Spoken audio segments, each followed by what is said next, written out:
FORA.tv. The world is thinking.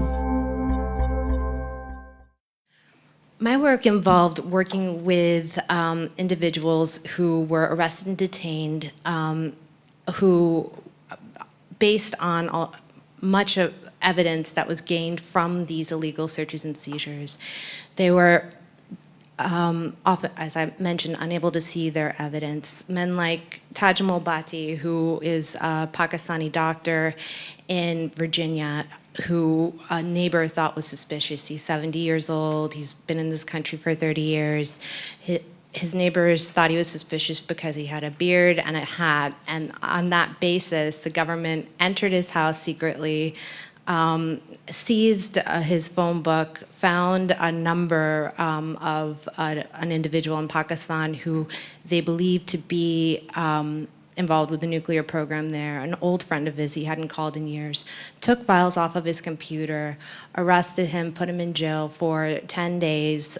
He couldn't see the underlying evidence until he put in a special request, and eventually he was released. This devastated his life. He was psychologically ruined. He was labeled and stigmatized in his community, and returned to Pakistan for a year. The case I want to focus on, though, is that of Brendan Mayfield.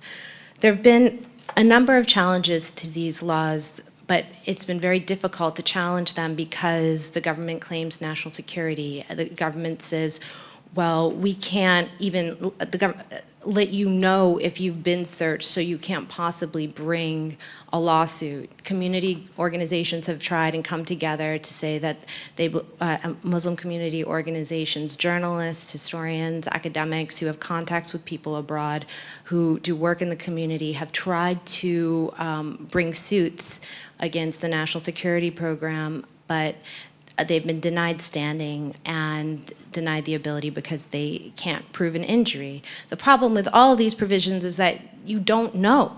You just don't know unless you are arrested.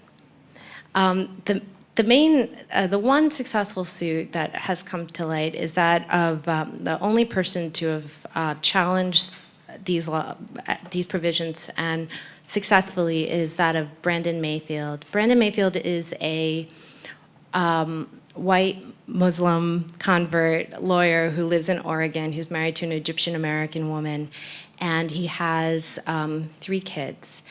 And shortly after the Madrid bombings, the government received a latent fingerprint from the Madrid bombing site from Interpol. They ran a check, and 3 FBI agents verified that they had a 100% match with Brendan Mayfield, this lawyer in Oregon. And as a result of that, they obtained secret warrants to search his house. They went in, stole cigarette butts, stole the kids' Spanish homework, took DNA evidence, and on the basis of this, they eventually issued an arrest warrant to hold him as a witness. Now, holding someone as a witness is another barrier to getting the full procedures and constitutional protections that one is entitled to when they're in detention, because you're held as a witness, and this authorizing statute is very limited. It grants you very limited rights.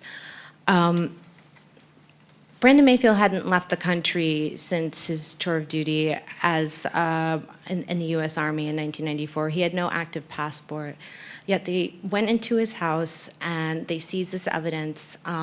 While one of the seizures occurred when his kids were in the house. FBI agents entered his house.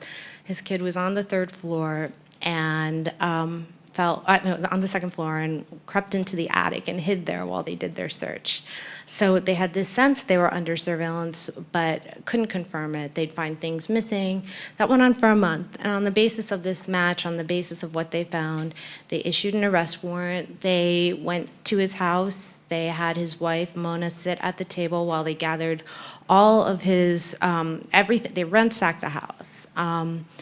And they arrested him at his law office, seized his computer files and his client confidential files, and held him in detention for 3 weeks. 3 weeks later, the Spanish government in the interim was protesting his detention and arrest. They said the fingerprint wasn't a match. The government claimed that in initial reports that their technology was antiquated. Brendan Mayfield was released because the Spanish government put on a vigilant campaign in their own country to find the correct suspect. This all occurred. His family didn't know, his lawyers didn't know about this, but the Spanish government was basically involved in securing his release. I worked on his case. I defended him. I defended many of these folks, and saw the struggle, the anxiety of thinking that one is under surveillance, and the immense consequences that people face.